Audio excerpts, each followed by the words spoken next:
안녕하십니까 할러님들, 강원국입니다. 네, 오랜만에 브이로그를 하나 찍으려고 해요.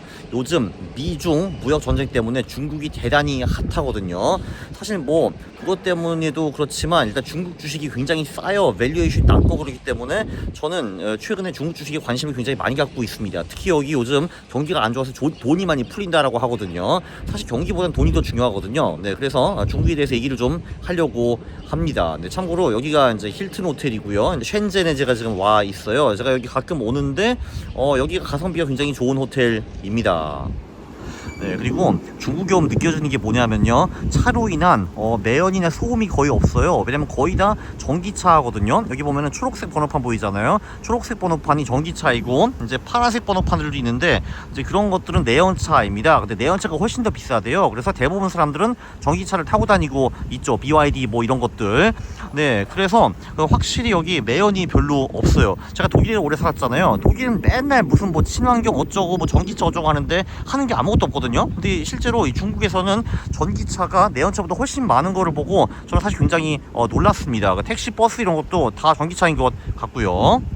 네, 그리고 오토바이, 자전거 이런 게 다 인도에서 다녀요. 이런 건 좀 이제 특이하던데, 이것도 이제 거의 다 전기 자동차, 전기 오토바이라서 매연은 별로 없고 소음도 별로 없습니다. 근데 내 옆에서 쑥쑥 지나가기 때문에 이제 그런 게 좀 귀찮기는 하더라고요. 근데 그래도 꽤 실용적이죠. 뭐 모든 사람이 차 타고 다닐 필요는 없는 거잖아. 그래서 뭐 이런 것도 좀 타고 있고, 네, 여기 보면 오토바이, 자전거 굉장히 많은 거를 볼 수 있습니다. 그리고 이제 정말 다 전기예요. 그러니까 얘도 소음이 없잖아. 이렇게 쭉쭉 가는 놈 보면은, 그래? 네.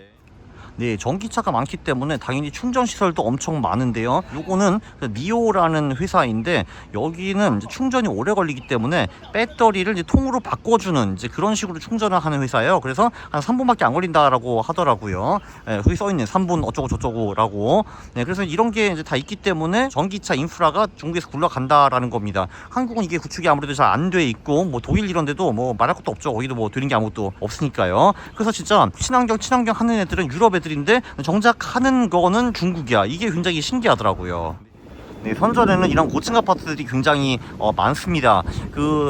부동산 불패 신화, 이게 중국이 한국보다 훨씬 더 셌거든요. 그래서 이 사람들도 돈 생기면 족족 다 부동산 사고 이런 식으로 했어요. 그래서 이제 웬만한 저런 아파트들이 한 40억 정도 다 했는데 요즘은 30억까지 떨어졌다라고 하더라고요. 그래서 뭐 3분의 1 토막, 3분의 1 토막이 아니라 3분의 1이 빠진 그런 아파트들이 굉장히 많은데, 자, 이거를 봐도 부동산은 무조건 계속 영원히 오르는 거 아니다라는 걸 알 수 있습니다. 그리고 중국이 아무래도 좀 살아나려면은 이 부동산 가격이 들어와야 될 것 같아요. 왜냐면은 영끌을 했는데 자기 자본을 전부 다 잃은 사람들이 굉장히 많기 때문에 이제 그 사람들이 다시 좀 이제 회복을 해야지 다시 소비나 이런 데 신경을 많이 쓰게 되겠죠. 그래서 부동산이 살아나느냐, 이게 중국 경제에는 굉장히 중요한 것 같습니다. 자, 이제 바닷가에 왔으니까 무역 얘기를 좀 해보려고 합니다. 제가 나름대로 코트라, 대한무역투자진흥공사에 다니는 사람이죠. 물론 제가 무역에 대해서 아는 거는 쥐뿔도 없습니다. 왜냐하면은 코트라라는 데가 대한무역투자진흥공사인데 무역과 투자진흥 빼고는 모든 거를 다 하고 있거든요. 그리고 요즘 뭐 최근 또 사장도 바뀌어가지고 사장이 이제 해외 유람하느라고 직원들이 많이 바쁜 것 같더라고요. 근데 뭐 무역 같은 거 신경 쓰겠습니까 지금? 그게 중요한 게 아니지 사실. Anyway, 자, 오늘이 무슨 날이냐 하면은 4월 10일인데 어제 트럼프가 중국한테만 125% 관세를 때리고 나머지 나라는 다시 10%로 줄였습니다. 그래서 나스닥이 하루 만에 12% 오르고 막 그랬죠. 그리고 중국도 미국 물품에 84% 관세를 부여를 했어요. 그러니까 계속 이제 보복 관세 해가지고 그렇게 되고 있습니다. 그리고 여기 중국 사람들한테 물어보니까 중국이 이번 무역 전쟁에서 이기는 것을 전혀 의심하지 않고 있는데, 저는 사실 뭐 중국을 뭐 그렇게 대단히 좋아하거나 그러지는 않는데 저는 이거에 대해서 동의를 합니다. 자, 왜냐하면은 이제 생각을 해보면은 이 무역 관세 때문에 누가 가장 피해를 보는가? 일단 미국 소비자들은 피해를 엄청 볼 겁니다. 왜냐하면은 생필품이 거의 다 이제 중국에서 오는데, 월마트 가면은 뭐 장난감이 비싸져 있고 내 아이폰도 갑자기 2배 가격이 되어 있고 뭐 이런 겁니다. 그래서 직접적으로 피해가 오거든요. 물가가 오르고 소비자들이 막 엉엉 울게 되었고요. 자, 그런데 중국은 무슨 피해가 있는가 생각을 한번 해보면은, 일단 미국에 대해서 의존적인 상품이 별로 많지가 않습니다. 제가 뭐 쭉 훑어봤는데 사실 뭐 에너지나 뭐 식품 같은 경우는 뭐 남미나 이런 데서 대체 조달이 가능하고, 네, 그리고 이 공산품 같은 경우는 뭐 독일, 일본, 한국 이런 데서도 충분히 대체가 가능하겠더라고요. 그리고 중국 자체가 제조업 시스템이 굉장히 뛰어나니까요. 그래서 이제 미국이 중국을 크게 아프게 할 수 있는 게 뭐냐라고 제가 이제 물어보니까, GPT 물어보니까 이제 항공기랑 뭐 최신 반도체 이런 게 있다는데, 최신 반도체는 이미 막혀 있거든요. 근데 그거 막혀도 AI 잘 만들고 있습니다. 딥시크 같은 거 보면은. 그리고 항공기는 사실 에어버스에 사와도 되는 거잖아요. 그죠? 그래서 중국은 큰 타격이 없습니다.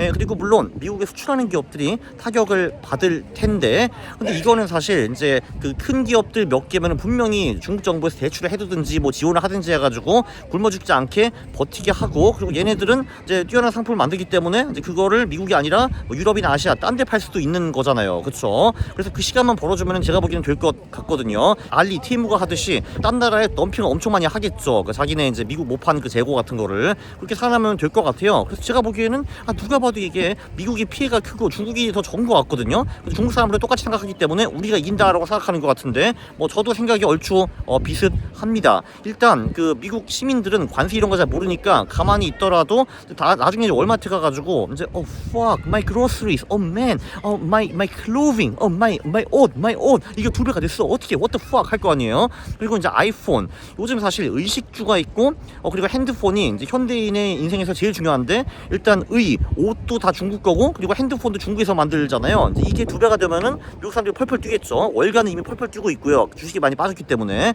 네, 그래서 트럼프가 이거를 오래 할 수 있는가 저는 심히 의문입니다. 근데 중국은 이거를 꽤 오래 버틸 수 있을 것 같아요. 네, 제 논리가 틀렸다면은 댓글에 남겨주시기 바라는데 아마 제 말이 맞을 거예요. 왜냐면은 내 뇌피셜을 GPT, 그록 이런 걸로 다 한번 정리를 했거든요. 내 말이 맞은 거야? 틀린 거야? 해가지고 네 말 맞아라고 하더라고요. 네, 그렇습니다. 네, 그래서 이제 무역에 대한 생각은 이렇고요. 그래서 이 무역 전쟁 내가 보기에는 중국이 이길 것 같거든요. 네, 여러분의 생각 궁금합니다. 자, 이제 중국 주식에 대한 얘기를 좀 해보려고 합니다. 저는 이제 확실히 이제 중국 주식 비중을 좀 늘릴 거고요. 이번에 자산 배분 이제 재조정하면서 아무래도 중국 주식은 밸류에이션이 굉장히 낮고요. 그게 굉장히 중요하고, 그리고 사실 이제 한국 사람들은 그냥 단순히 중국은 싸구려 제품을 잘 만든다라고 생각하는데 천만의 말씀입니다. 제조업에서는요, 사실 중국을 능가할 수 있는, 그러니까 퀄리티로 능가할 수 있는 나라가 사실 거의 없어요. 이제 거의 다 사라졌습니다. 근데 엄청 싸. 왜냐면 얘네들이 밸류체인을 잘 만들어 놓고 정말 엄청 효율적으로 그 제품을 찍어낼 수도 있고, 인건비도 그래도 아직 싼 편이거든요. 그래서 정말 이제 비교도 안 된 싼 가격에 퀄리티가 높은 제품들을 이제 만들어 오고 있습니다. 저도 사실 1년 동안에, 최근 1년 동안에 중국에 몇 번 오면서 이런저런 기계들을 많이 봤거든요. 전문가들이랑 같이. 그분들이 하시는 말씀은 다 깜짝 놀라면서 뭐야, 퀄리티는 한국보다 훨씬 더 좋으면서 가격은 뭐 10분의 1이네? 뭐 이런 경우가 종종 있었거든요. 그래서 이제 그런 걸 봐도 여기 확실히 경쟁력은 있다. 그리고 일단 세계 2위 국가이고, 그리고 이번에 이제 그 올해 미국 주식은 몰락했는데 중국 주식은 꽤 올랐잖아요. 특히 홍콩 주식이. 그 이유는 홍콩에는 중국 기술주나 이제 금융주들이 많이 들어가 있는데 지금 일단 중국에서 돈을 엄청나게 풀고 있고, 그리고 이번 딥시크 때문에 AI 기술까지도 중국이 미국을 따라잡을 수도 있겠다, 이런 스토리가 나오기 때문에 빅테크에 있었던 돈이 천천히 빠져가지고 딴 곳으로 가는 것 같은데, 그 딴 곳 중에 하나가 확실히 중국인 것 같습니다. 그리고 일단 퍼가 10밖에 안 되기 때문에 이제 뭔가 조금만 서프라이즈를 줘도 가격은 엄청 오를 수 있는 그런 여지가 있는 거잖아요. 일단 퍼가 30이면은 기대치가 엄청 높기 때문에 그 기대치, 높은 기대치를 계속 충족해줘야 되는 건데, 중국 주식은 기대치가 별로 없거든요. 그러니까 퍼가 낮기 때문에. 네, 그래서 여기는 확실히 장기적으로도 주식으로 돈을 벌 수 있는 땅이라고 저는 봅니다. 특히 중국의 이미지가 지금 대단히 안 좋고 사기꾼들 많은 거 맞는 것 같긴 하거든요. 네, 근데 그 말을 또 반대로 생각해 보면은 일단 밑바닥에 있기 때문에 좀 올라가기도 좋다, 이렇게 볼 수도 있는 거죠. 그래서 아무튼 저는 이번 자산 배분을 하면서 중국 비중을 조금 늘릴 겁니다. 네, 그리고 중국에 오니까 한국 경제도 생각을 안 할 수가 없죠. 사실 그 화교들이 처음부터 자본주의를 선택한 나라들 있잖아요. 뭐 싱가포르, 홍콩, 마카오, 대만 이런 데가 다 GDP가 1인 GDP가 4만 불이 넘어가고, 그리고 동남아도 화교들이 다 잡고 있는데 걔네들 1인 GDP도 추정컨대 4, 5만 불 넘어갈 겁니다. 그러니까 중국이 처음에 좀 뻘짓을 좀 덜하고 이제 공산주의 실험 이런 거 좀 안 하고 처음부터 자본주의를 갔으면 아마 얘네들이 벌써 4, 5만 불 다 했을 거예요, 내가 보기에는. 예, 근데 그 한국인은 좀 다행인지 이제 그 뻘짓 때문에 이제 몇십 년이 늦춰진 거죠. 그리고 뻘짓을 하다가 다시 자본주의 시대로 들어와서 중국이 올라갈 때 우리나라도 2000년대까지 상품을 많이 팔아가지고 엄청난 득이 생겼습니다. 자, 그런데 이제 문제는 지금쯤 되니까 중국이 사실 이제 거의 모든 산업에서 이제 한국을 추월을 했고요. 기술적으로도 추월을 했고, 그리고 가격이 아직도 훨씬 싸죠. 그래서 예, 이제 한국 경제가 장기적으로 점차 이제 매우 어두워질 것 같다라는 게 중국에 올 때마다 느끼는 생각입니다. 네, 안타깝네요. 뭐 어쩔 수 없는 거지 뭐. 자, 각자 도생 우리 잘합시다. 자, 여러분, 중국에서 하는 중국 친환경 주식, 부동산, 무역 이야기 재밌으셨나요? 재밌으셨으면은 구독과 좋아요 부탁드리겠습니다. 싫어를 들으시면 제가 매우 싫어합니다. 저는 이제 심신 노동을 많이 했기 때문에 이제 오리를 먹으러 좀 가보겠습니다. 네, 다음에 또 뵙겠습니다. 감사합니다.